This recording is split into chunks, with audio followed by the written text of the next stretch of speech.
Medina Munawwara की एक सर्द रात, ऐसी सर्द रात थी कि चरिंद परिंद इंसान सारे ही अपने अपने घोंसलों में या घरों में दुबके हुए थे, कोई बाहर नहीं निकलता था।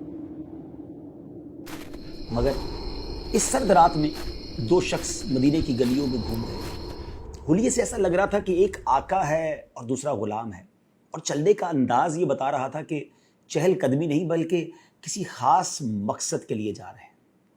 दोनों चलते चलते मदीना मुनव्वरा से बाहर मशरिक में हर्राए वाकिम एक इलाके तक निकल आए। आका ने अपने गुलाम से कहा कि ए असलम, एक झोपड़ी है और उसमें आग जलती हुई नजर आ रही है, इस अंधेरे में कौन है जो यहाँ पर क्या कर रहा है? दोनों उस खेमे के पास पहुँचे तो देखा कि कोई खातून है, अपने नन्हे मुन्ने बच्चों के साथ मुकीम है और चूल्हे पर एक हंडिया चढ़ा रखी है जिसमें वो कुछ पका रही है, और बच्चे उसके साथ मुसलसल बैठे हुए रो रहे हैं, यानी उन्हें बहुत भूख सता रही है। आका ने सलाम किया और खातून ने उसको तवज्जो किए बगैर सलाम का जवाब दिया। आका ने घर में दाखिल होने की इजाज़त तलब की तो खातून ने कहा कि कोई खैर का काम है तो आओ, वरना हमें तुम्हारी कोई ज़रूरत नहीं है। आका देख रहा था कि वो खातून बड़ी बेरुखी से जवाब दे रही हैं, इसका मतलब वो बहुत दुखी हैं। आका ने उससे इस्तफसार किया, सवाल किया कि बीबी तुम कौन हो और ये बच्चे क्यों रो रहे हैं? तो औरत ने कहा कि मैं मदीना मुनव्वरा की रिहायशी हूँ, मेरे बच्चे बहुत भूखे हैं, इस वजह से रो रहे हैं। तो आका ने कहा कि हंडिया में क्या पका रही है? तो कहा हंडिया में कुछ नहीं है, पानी है, मैं बस इसमें चम्मच हिला रही हूँ ताकि बच्चे भूख के मारे जो रो रहे हैं आखिर इंतज़ार में सो जाएं। दुखियारी खातून ने अपना दुख बयान करते हुए फरमाया कि मैं एक गरीब औरत हूँ, मेरे पास इतने भी अखराजात नहीं है कि मैं अपने बच्चों को खाना खिला सकूँ, उनका दिल बहला रही हूँ, लेकिन हमारे अमीरुल मोमिनीन हैं जिनको हमारी खबर ही नहीं है, हम उनके महकूम हैं, वो हमारे हाकिम हैं, हम उनकी रियाया हैं, उनका हक बनता है कि वो हमारी खबर गिरी करें, मगर हमारा तो वक्त जैसे तैसे गुजर जाएगा, लेकिन कल बरोज़ क़यामत अमीरुल मोमिनीन और हमारे दरमियान अल्लाह अज़्ज़ा वजल फ़ैसला फरमाएगा, और यकीनन आखिरत की पकड़ बहुत सख्त है। जब आका ने उस दुखियारी औरत का दर्द सुना तो आप दीदा हो गए और दर्द भरे लहजे में कहने लगे कि ए बीबी, अल्लाह तुम पर रहम करे, तुम्हारी मुसीबतें और परेशानियां दूर फरमाए, लेकिन अमीरुल मोमिनीन को क्या मालूम तुम किस हाल में हो, उसका क्या कसूर है? तो बूढ़ी औरत ने कहा कि वो हमारा हाकिम है और हमसे गाफिल है, इसे मालूम ही नहीं कि हम किस हाल में हैं। बहरहाल आका उस दुखियारी औरत का गम सुनकर खुद भी आप दीदा हो गया, घर से बाहर आया और अपने खादिम असलम से कहा कि ए असलम जल्दी चलो। वो दोनों फिर उस सर्द रात में चलते हुए मदीना मुनव्वरा की अंदरूनी आबादी की तरफ आ गए।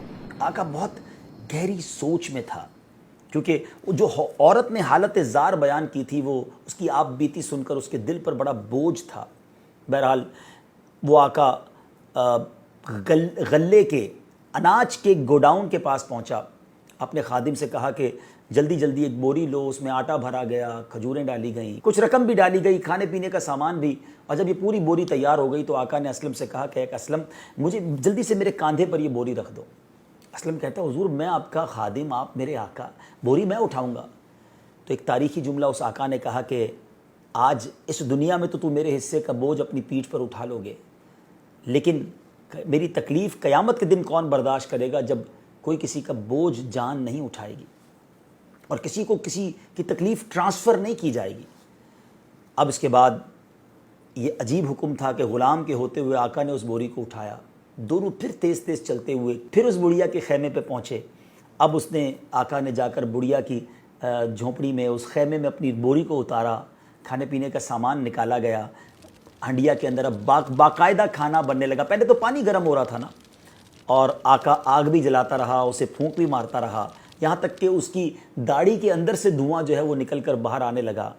और खाना पकाते पकाते उस आका ने जब खाना तैयार हो गया तो चूल्हे से हंडिया को उतारा और औरत से कहा कि कोई बड़ा बर्तन ले आओ। औरत बर्तन लाई, उस पर खाना डाला गया, अपने हाथों से आका ने उसे ठंडा किया। जब खाना ठंडा हो गया तो बच्चों को करीब बुलाया, अपने हाथों से उन बच्चों को खाना खिलाया। जब बच्चों ने पेट भरकर खाना खा लिया, खुश हो गए, तो अब उसने बच्चों की दिल जोई के लिए उनके साथ खेलना शुरू कर दिया। बच्चे खिलखिलाकर, जो बच्चे थोड़ी देर पहले रो रहे थे नाजरीन, अब वो बच्चे हंसने लगे। अब आका ने जब ये सब कुछ हो गया तो बकिया खाना खातून के पास छोड़ा और अपने खादिम असलम के पास सुकून के साथ आकर बैठ गया और उसके कंधे पर ऐसे हाथ रखा कि जैसे अब बहुत बड़ा बर्डन जो है, बोझ जो है वो उतर गया। وہ خاتون اس کی طرف متوجہ ہوئی اور کہنے لگی کہ تم اتنے شفیق اور رحم دل ہو، اس مصیبت کی گھڑی میں تم نے ہماری داد رسی کی ہے، بچوں کے چہروں پر مسکراہٹ کے موتی بکھیرے ہیں، میں کس منہ سے تمہارا شکریہ ادا کروں؟ اللہ ہی تمہیں اس کی بہتر جزا عطا فرمائے گا۔ حقیقت تو یہ ہے کہ تم امیر المومنین بننے کے مستحق ہو۔ تو اب اسلم دیکھ رہا تھا کہ اب اس آقا کے چہرے پہ سکون اور واضح تبدیلی نظر آ رہی تھی، ہی بیکمنگ ریلیکس، وہ اس کے چہرے پہ ریلیکس آ رہا تھا، سکون آ رہا تھا۔ اس آقا کی جگہ کوئی اور شخص ہوتا نا ناظرین تو وہ اپنی تعریف پر پھولے نہ سماتا اور جا کر لوگوں میں اپنے اس کارنامے کو بیان کرتا چوڑے سینے کے ساتھ کہ میں نے رات کے اندھیرے میں جا کے ایک بڑھیا کی یوں مدد کی ہے۔ لیکن اس آقا نے اس تعریفی کلمات پر بالکل توجہ نہ دی اور کہنے لگا کہ اے بی بی جیسا تم کہہ رہی ہو میں ایسا بالکل نہیں ہوں، اور امیر المومنین کا بننے کا حقدار یہ تو بڑی عجیب بات ہے۔ ہاں ایک بات ضرور ہے کہ جب تم کبھی امیر المومنین کے دربار میں آؤ گی تو مجھے وہاں ضرور دیکھو گی۔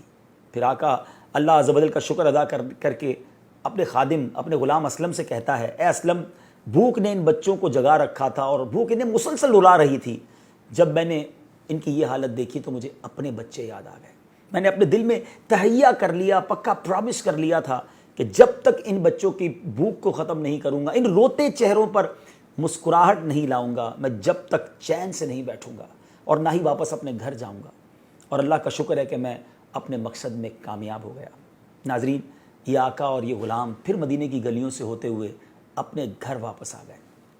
اب ہو سکتا ہے ایک سوال سب ناظرین کے ذہن میں ہو کہ یہ آقا تھا کون کہ جو اپنے اور غلام کے درمیان امتیاز نہیں رکھتا تھا؟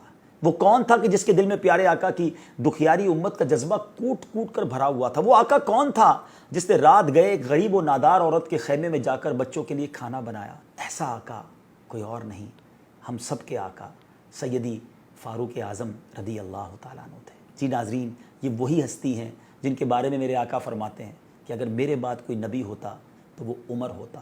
حضرت عمر جو آدھی دنیا پر حکومت کرتے تھے، مگر احساس ذمہ داری کا حال یہ تھا کہ مدینے کے باہر ایک خیمے میں ایک بوڑھی عورت بھوکی ہے اور اس کے بچے بھوکے ہیں، آپ بے چین ہو جاتے ہیں اور اپنے ہاتھ سے سارے کام کرتے ہیں۔